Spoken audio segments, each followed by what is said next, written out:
O imperador ainda escrevia, em silêncio, em meio ao peso dos dias. As palavras não eram para Roma, eram para si mesmo. Treinamento interior. E é isso que seguimos aqui. Leitura comentada do livro 2, parte 2. 4 trechos, 4 lembretes estoicos, para quem quer viver com presença mesmo no caos. Trecho 1. Livro 2, parágrafo 7. Não perca mais tempo discutindo o que um bom homem deve ser. Seja um. Essa é uma das frases mais diretas de Marco Aurélio e uma das mais desconfortáveis. Ele não está dizendo que refletir é inútil, mas está dizendo que chega uma hora que pensar demais é fuga. A mente adora planejar, simular, filosofar em voz alta. Mas isso, sem prática, vira só vaidade intelectual. Marco está dizendo, pare de se exibir no espelho da teoria e haja. Quantas vezes você se perguntou se está sendo uma boa pessoa, mas não agiu quando podia ter sido? Não pediu desculpa, não cortou o ciclo, não falou a verdade. Esse trecho tem um recado duro. O bem não se justifica, ele se faz. Você pode passar anos lendo filosofia, ouvindo podcast de autoconhecimento, copiando citações de estoicos no Instagram e ainda assim não encarar a vida com virtude. Porque o que define o homem bom para Marco não é o que ele diz, é como ele vive quando ninguém está olhando. É um convite para parar de planejar o ideal e começar a ser o possível, com coragem, com ação, com imperfeição mesmo. Você quer saber o que é ser bom? Mostre. No próximo ato, na próxima escolha difícil. Trecho 2, livro 2, parágrafo 8. Nunca se arrependa de ter agido com razão, mesmo que isso traga consequências indesejadas, pois o que parecia justo e certo já era suficiente. Aqui Marco Aurélio fala de um tipo de paz que poucos conhecem, a paz de ter feito o certo mesmo quando o mundo respondeu com ingratidão. Ele está dizendo, agir com razão é vitória por si só. O problema é que a gente foi treinado no oposto. Se você faz o bem e alguém responde com grosseria, você se arrepende. Se você diz a verdade e perde uma amizade, você se culpa. Se você se posiciona e alguém se afasta, você acha que errou. Mas isso revela uma falha de critério. Você está usando o efeito externo como medida do valor interno. E isso, para um estoico, é incoerência. Pensa nas vezes em que você se arrependeu, não por ter sido injusto ou cruel, mas por ter sido firme, claro ou honesto. Quantas vezes você se arrependeu por ter feito o certo com a pessoa errada? Marco Aurélio te diz, não caia nessa. O que era justo, mesmo que tenha doído, mesmo que tenha isolado você, mesmo que tenha custado aplausos. Essa é uma das grandes forças da filosofia estoica. Ela separa o bem da consequência. A virtude não precisa de prêmio. Ela é o prêmio. O estoico age de forma reta e depois solta o que não depende dele. A interpretação dos outros, a reação do mundo, o saldo do destino. Se você agiu com consciência, com clareza, com retidão, então fique em paz, mesmo que tudo fora pareça ruir. A pergunta estoica aqui não é, deu certo? A pergunta é, foi certo? Trecho 3, livro 2, parágrafo 11. A alma racional nasceu para viver com virtude, e isso significa não se deixar dominar pelos impulsos, buscar harmonia com o todo e não depender do que está fora.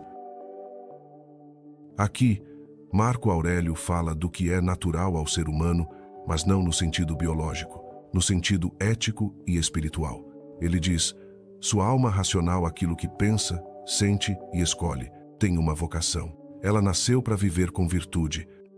Pensa no que isso significa no mundo de hoje.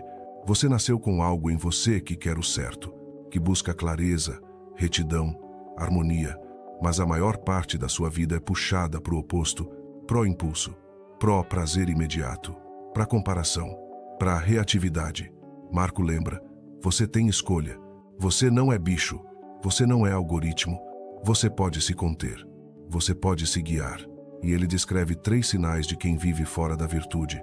Quando você é arrastado pelos impulsos, quando vive em atrito com o mundo, quando depende de aprovação, resultado ou controle externo, soa familiar, porque é a descrição perfeita de um dia comum de ansiedade. A proposta do estoicismo não é se isolar, mas reorientar. A mente que vive para o prazer, para o medo, para a imagem, se perde. A mente que vive segundo a razão, mesmo que sofra, se eleva. A pergunta que esse trecho lança é simples, mas cortante. Você está sendo guiado ou levado? Porque a alma foi feita para guiar. E se ela não está guiando, ela está servindo a outra coisa. Trecho 4, livro 2, parágrafo 17. Tens uma centelha divina dentro de ti. Não a sufoque com ruídos, desejos, medo ou vaidade. Cuide dela, com reverência. Marco Aurélio era imperador, mas escrevia como quem cuida de algo frágil.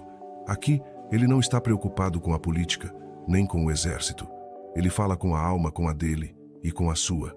Ele diz: existe algo sagrado dentro de você, uma centelha, algo sereno, nobre, lúcido. E isso pode ser sufocado. Repara no que ele coloca como ameaça: ruído, desejo, medo, vaidade. 4 formas de poluição da alma, e nenhuma delas depende do mundo. Todas começam em você. O ruído, as vozes externas que te afastam de si mesmo, as opiniões, os ciclos, os conteúdos infinitos. Você acorda e já está cheio de vozes, nenhuma sua. O desejo, a fome por ter, por sentir, por mais, que te faz refém do que não veio ainda, do que nunca é suficiente. O medo de perder, de falhar, de não ser aceito, e que te faz mentir, fugir, se calar quando deveria agir. A vaidade, o apego à imagem, a dependência de ser visto como algo em vez de ser aquilo. Marco não fala de religião aqui. Fala de responsabilidade interior. Você tem algo nobre aí dentro, e a forma como você vive, ou cuida disso, ou joga fora. Essa centelha é o que você é quando ninguém está olhando. É o que sobra quando os aplausos cessam. É o que queima mesmo quando tudo esfria. E você tem cuidado disso? Você tem escutado esse centro silencioso que sabe? Ou tem vivido com a alma abafada, pela pressa, pelo medo, pela performance? Essa frase é mais que conselho. É quase uma súplica. Cuide da sua centelha, porque ninguém vai fazer isso por você. Marco Aurélio não escrevia para ensinar, escrevia para lembrar que a alma tem uma vocação, que o bem não depende do aplauso, que a firmeza mora no silêncio e que não importa o tamanho do império, se você não sabe cuidar da sua centelha interior. Copia uma dessas frases, escreve no celular ou em papel mesmo, lê amanhã cedo, só ela, e tenta viver um único dia à altura dessas palavras. Se quiser a parte 3 do livro 2, comenta aqui, e se isso te fez bem, se inscreve no canal e assina a Carta Estoica. Toda semana, prática filosófica no tempo certo, no tom certo,